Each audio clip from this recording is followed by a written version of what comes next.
a pamphlet inside. So I've advocated for a while that we add some type of QR code that goes to the test results, to the website, that product manufacturers would have to have that information available at the other end of that QR code that would be to that product specifically. So someone could scan that cartridge and see what's all in those terpenes instead of, it's very, very, very overburdensome. I can tell you from my company that it's a nightmare to try and put all that information in the package. When you have a small cart package, you can't fit it all on there. So this would be a good answer for the hemp products as well as cannabis products. So yes, QR codes.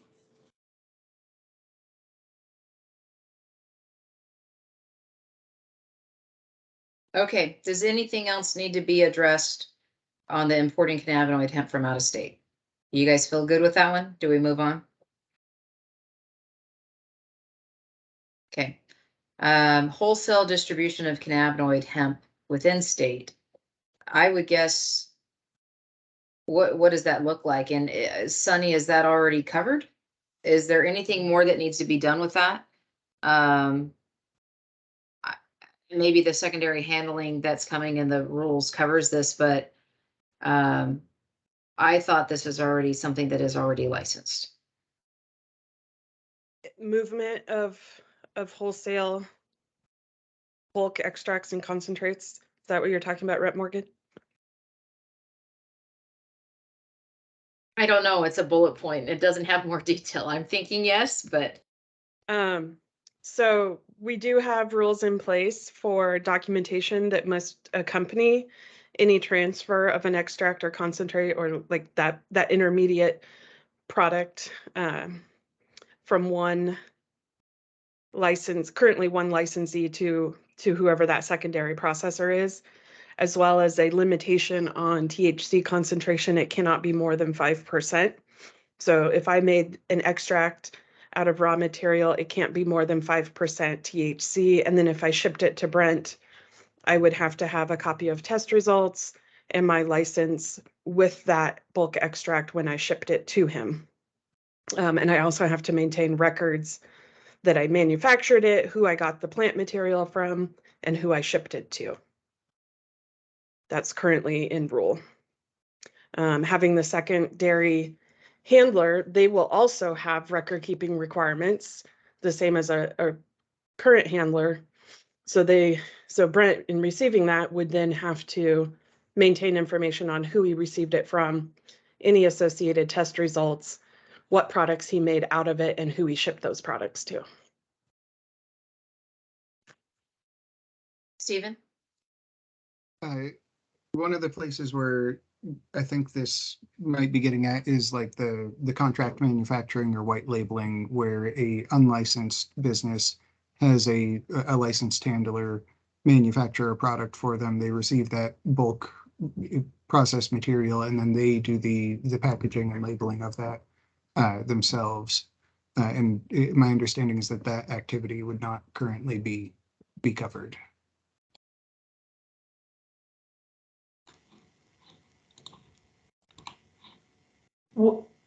Wouldn't that be covered under the new licensing that we're doing in rulemaking? Because they'd still be taking material and doing any processing up the cannabinoid supply chain or manufacturing. Right, but I don't know that labeling or packaging constitutes activity that would be covered there. Yeah, if you're receiving bulk extract and you're putting it in a vape cartridge, you would need to have a handler under the proposed rules. The way ODA is looking at it.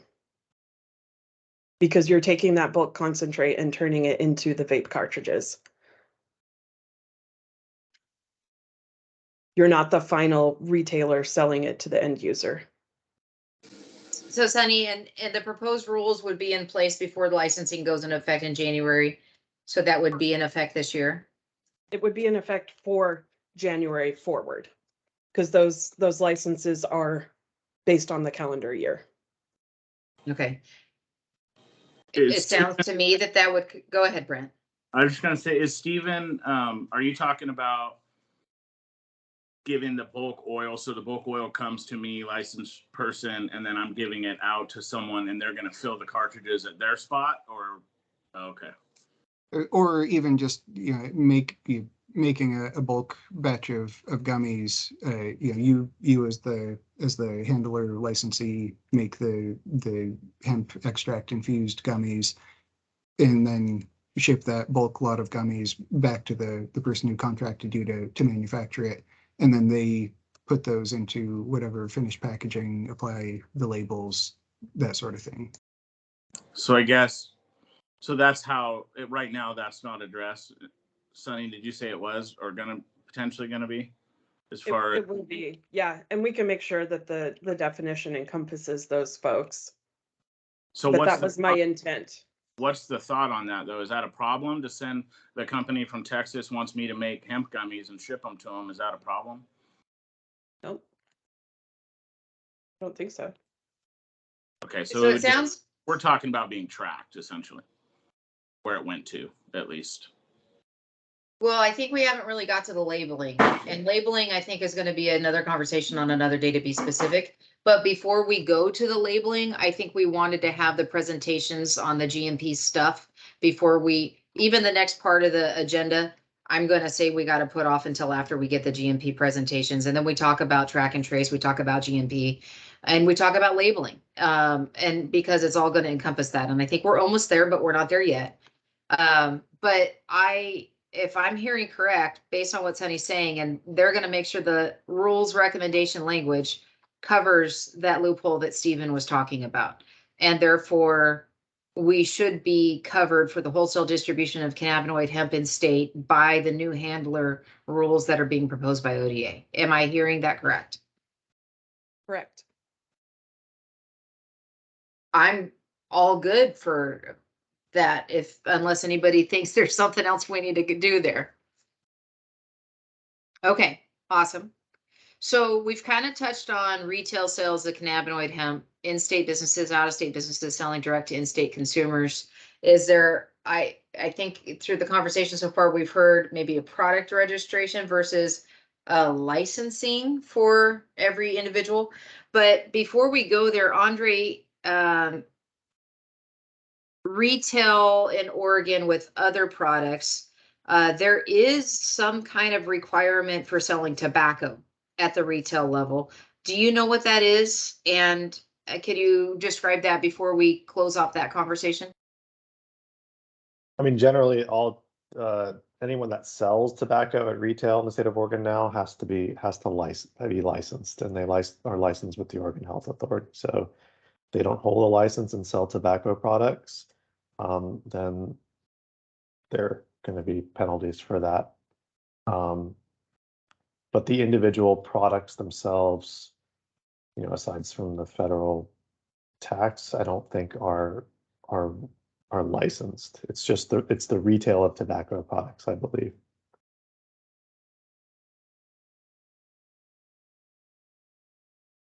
And is with the hemp products, as long as the cannabinoid levels are below a certain level, there's no age restriction, correct? Where tobacco has age restriction, therefore a licensing. Yeah. So there is going to be cannabinoid products sold, able to be purchased by minors, as long as it's under a threshold limit. And so I'm just trying to think of the closest comparison of when retail has to be licensed. And So- tobacco was the closest I could think of. Yeah, so I mean, I kind of look at it like, you know, Fred Meyer. I know I don't think they sell cigarettes anymore. If Fred Meyer wanted to sell cigarettes, they would have to get a retail license with OHA. But if Fred Meyer wants to sell a hemp product that's consumed, they don't have to get any license, right? They just have to abide by the standards that ODA has for testing, or the OHA's rules, or, you know, ODA adopts those rules that OHA has for hemp testing. And how does OHA verify that they're abiding by the rules for testing? I mean, ODA has the authority to do that. I mean, they just pretty much adopt our rules by reference for the testing of hemp products.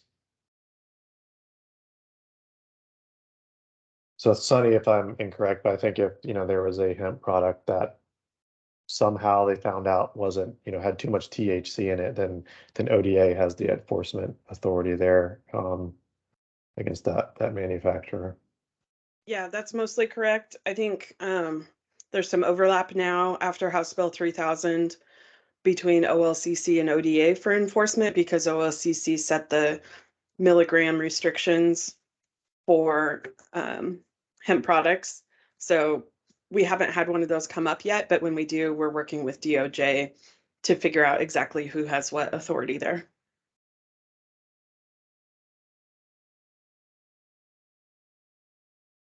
Brent?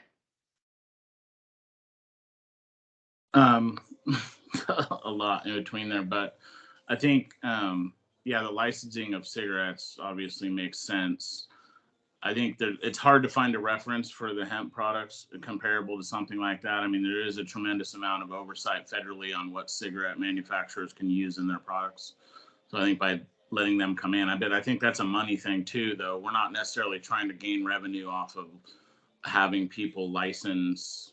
I mean, I don't think that's our intent. A hemp product versus a cigarette product. There's a tax there, money to be made for the state when they do licensing with cigarettes. So it makes sense to really have that licensing set up.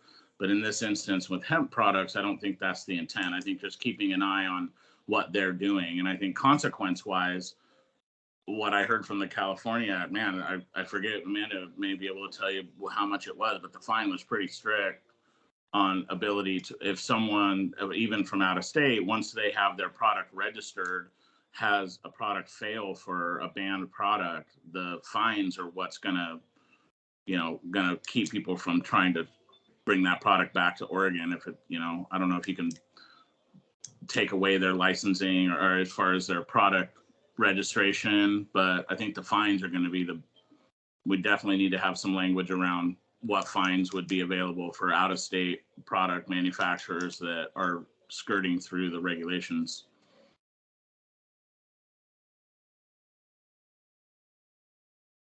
Andre, I see your wheels turning.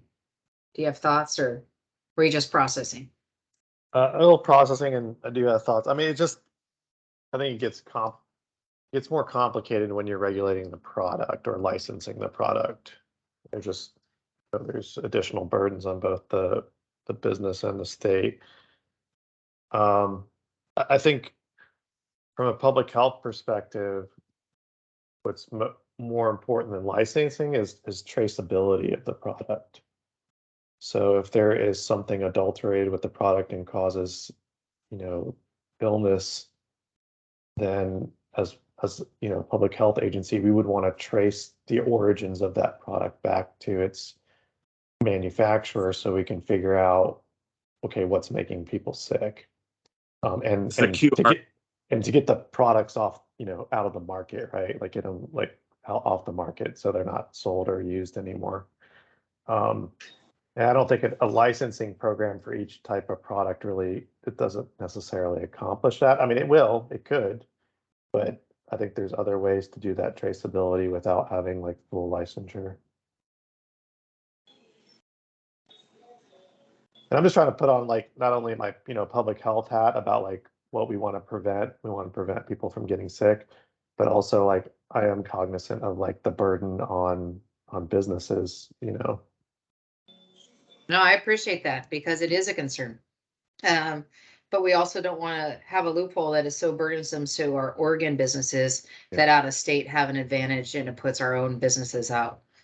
So that is a big concern of mine as well.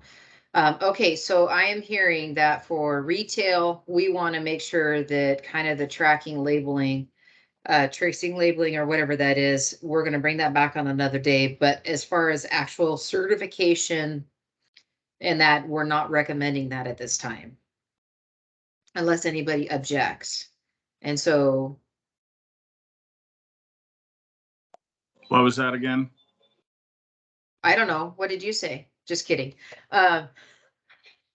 Sorry, I gotta be a brat. It's Friday and I'm so ready to be done, so that we're not recommending licensing for retail at this time, but we are going to make sure that we revisit this when we're talking about the labeling, the track tracing, QR code portion when we bring that back on the agenda.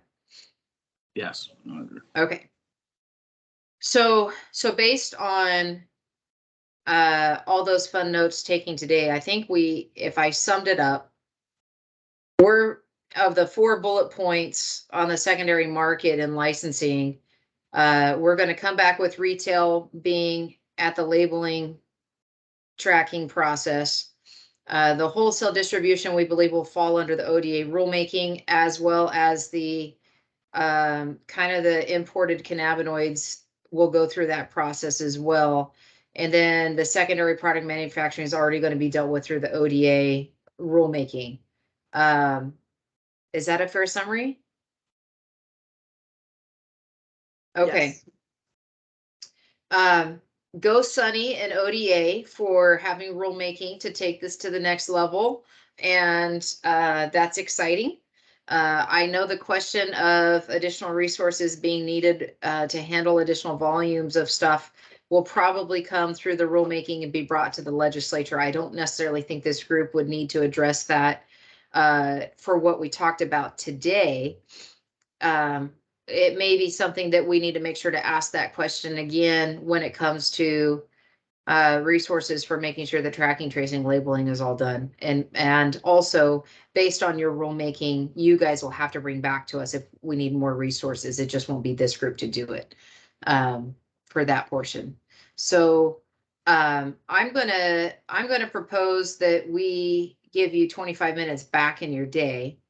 And the remainder of the agenda, we're going to move forward to the next meeting because we have some GMP and folks that are going to do some presentations. And I think it's appropriate to have the rest of the conversations after that time. And for those of you that were able to be at the metric presentation earlier this week, was that just Wednesday? I don't know. It's only my 3rd day of cannabis meetings. So I'm, I did not know this would be the consumption of my life outside of session. But anyhow, I know, Amanda, it would be great if we are able to share the slide deck or the recording of that for people to process more of kind of that, so we can have a good comparator when we talk about the GMP and kind of what's coming. Is it an or is it, those are some of the conversation we'll be having moving forward. So my proposal would be, unless there's anything else the task force members, subcommittee members have for today, that I would propose we hold the rest of the agenda for the next meeting. And Brent, I'm so surprised to see your hand. I just have one very important question for Sunny. It's burning on me, and it's the end of the week, and this one maybe she can answer. Sunny, you still there? Yeah. Yeah, I'm afraid of what you're going to ask, though, Brent. Well, I just noted when we were talking that you're not super concerned in the current potential rulemaking about T-shirts, rope, and all of those things. Where would a licorice rope fall into that? That would be your food. Okay. All right. Wrong rope. Resolved. Happy Friday. Well, then of course is it black or red licorice? I mean, it might be different categories, so we won't go there. Hey, I appreciate the good dialogue. Courtney, thank you for holding me accountable. I appreciate that too. We all need it, and especially when it's Friday and going different directions. I appreciate everybody's efforts in making us have really good conversations so that we can make sure that we're moving forward in the right direction. I look forward to the next meeting. Amanda, we're going to get that schedule out and get those presentations scheduled as well. And thank you, everybody. Enjoy your weekend. Enjoy your Friday. I have the fires burning in my district. I hope the smoke is limited and you guys don't see it. So unless there's anything else, I think we can be adjourned, and thank you very much.